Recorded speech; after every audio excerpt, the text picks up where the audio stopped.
Kasus dugaan pemalsuan ijazah yang menyeret nama mantan Presiden Republik Indonesia, Joko Widodo Jokowi, kembali memasuki babak baru. Kepolisian Daerah Polda Metro Jaya resmi meningkatkan status perkara tersebut dari tahap penyelidikan ke penyidikan. Menyusul rangkaian pemeriksaan saksi dan ahli, termasuk pemanggilan terhadap Dr. Tifauzia Tiasuma, atau yang dikenal sebagai Dr. Tifa. Pemanggilan Dr. Tifa, yang merupakan salah satu pihak pelapor, sekaligus saksi ahli dalam perkara ini, menjadi penentu dalam pengambilan keputusan penyidik untuk menaikkan status kasus. Pemeriksaan terhadap Dr. Tifa digelar secara tertutup di Gedung Direktorat Reserse Kriminal Umum di Treskrimum Polda Metro Jaya dan berlangsung selama beberapa jam. Dalam perkara disimpulkan, ditemukan ya, hasil penyelidikan sudah ditemukan dugaan peristiwa pidana sehingga perkaranya ditingkatkan ke tahap penyidikan.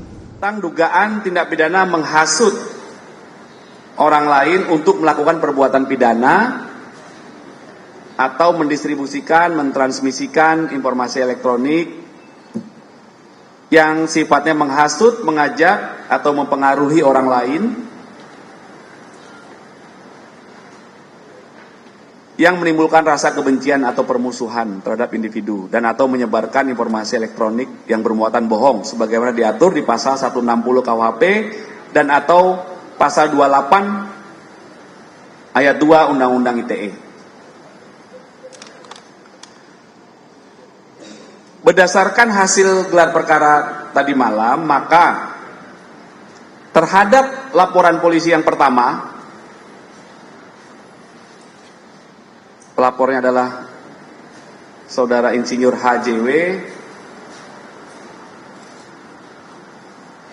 Dalam proses penyelidikan yang sudah dilakukan, dalam gelar perkara disimpulkan, ditemukan ya, hasil penyelidikan sudah ditemukan dugaan peristiwa pidana sehingga perkaranya ditingkatkan ke tahap penyidikan.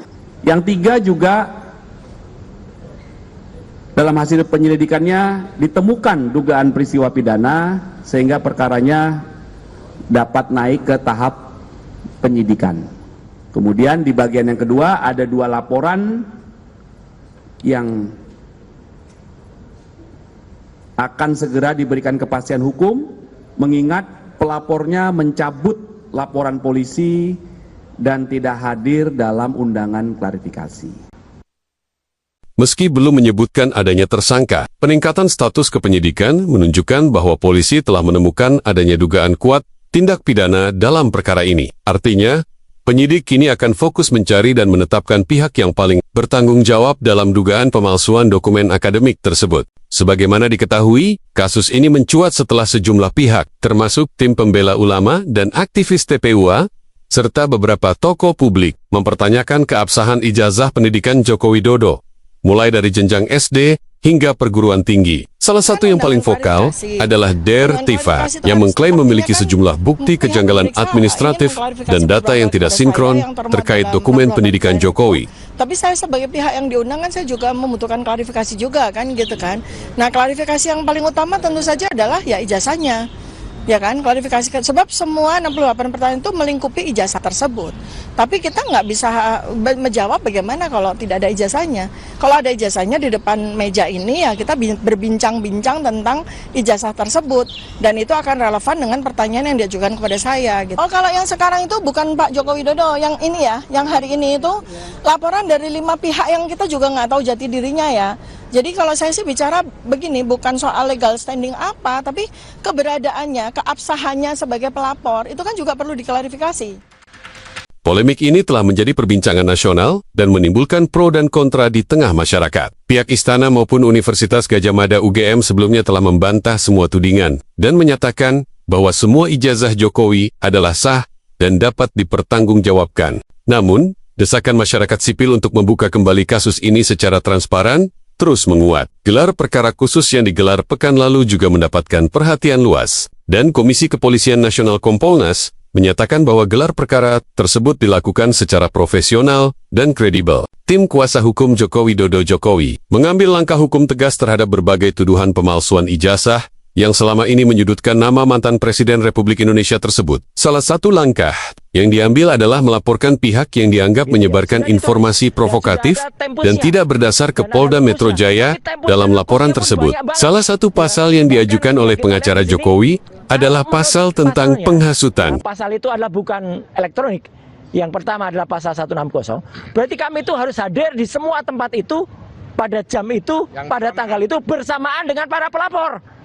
Tim hukum telah menyerahkan laporan resmi kepada Polda Metro Jaya atas berbagai pernyataan, narasi, dan unggahan yang kami nilai tidak hanya menyebarkan informasi palsu, tetapi juga berpotensi menghasut masyarakat, ujar Ketua Tim Hukum Jokowi. Yakub Hasibuan menjelaskan bahwa tudingan yang menyebut Jokowi menggunakan ijazah palsu bukan hanya menyerang kehormatan pribadi kliennya, melainkan juga menimbulkan kegaduhan publik, keresahan sosial, serta berpotensi memecah belah masyarakat. Oleh karena itu, salah satu pasal yang digunakan dalam laporan tersebut adalah pasal 160 KUHP tentang penghasutan, yang berbunyi, barang siapa di muka umum dengan lisan atau tulisan menghasut, supaya melakukan perbuatan pidana, melakukan kekerasan terhadap penguasa umum, atau tidak menuruti ketentuan undang-undang, diancam pidana penjara maksimal 6 tahun, atau denda. Selain pasal penghasutan, tim kuasa hukum Jokowi juga menyertakan pasal-pasal lain terkait penyebaran berita bohong dan pencemaran nama baik, sebagaimana diatur dalam Undang-Undang ITE, pasal 28 ayat 2, serta pasal 310 dan 311 KUHP. Pelaporan ini dilakukan terhadap sejumlah tokoh dan pihak yang dianggap paling aktif menyebarluaskan isu ijazah palsu tanpa dasar hukum yang sah. Beberapa nama yang santer disebut dalam laporan tersebut, antara lain penggiat media sosial, aktivis, hingga akademisi yang terlibat dalam kampanye publik terkait keabsahan ijazah Jokowi. Ini bukan soal menghalangi kritik, tapi soal tanggung jawab atas ucapan dan data yang disampaikan kepada publik. Tuduhan palsu yang dioleng-nguling tanpa dasar bisa menimbulkan kerusuhan, bahkan mengguncang ketertiban negara, lanjut Yakub. Sementara itu, pihak Polda Metro Jaya membenarkan bahwa telah menerima laporan dari tim hukum Jokowi dan menyatakan akan menindaklanjuti laporan tersebut sesuai dengan prosedur hukum yang berlaku. Dengan langkah ini, eskalasi hukum dalam polemik ijazah Jokowi menjadi semakin kompleks, mengingat Polda Metro Jaya juga telah menaikkan status laporan dugaan ijazah palsu ke tahap penyidikan, menyusul pemeriksaan sejumlah pelapor dan ahli, termasuk Dr. Tifauzia Tiasuma. Kini, dua jalur hukum berjalan secara paralel di satu sisi laporan terhadap dugaan pemalsuan ijazah, dan di sisi lain, laporan penghasutan dan pencemaran nama baik dari pihak Jokowi. Publik pun menanti bagaimana proses hukum ini akan berkembang, dan sejauh mana kebenaran akan terungkap melalui pembuktian di pengadilan. Dengan naiknya status kasus ini ke tahap penyidikan, publik kini menantikan hasil konkret dari langkah hukum yang ditempuh Polda Metro Jaya, termasuk apakah nantinya akan ada tersangka yang ditetapkan, serta sejauh mana bakti-bakti yang dikantongi penyidik akan diuji di hadapan hukum. Precise frostings dominate the opening, delivering a dramatic sense of urgency. The snare drum will create the tension, mimicking breaking news excitement.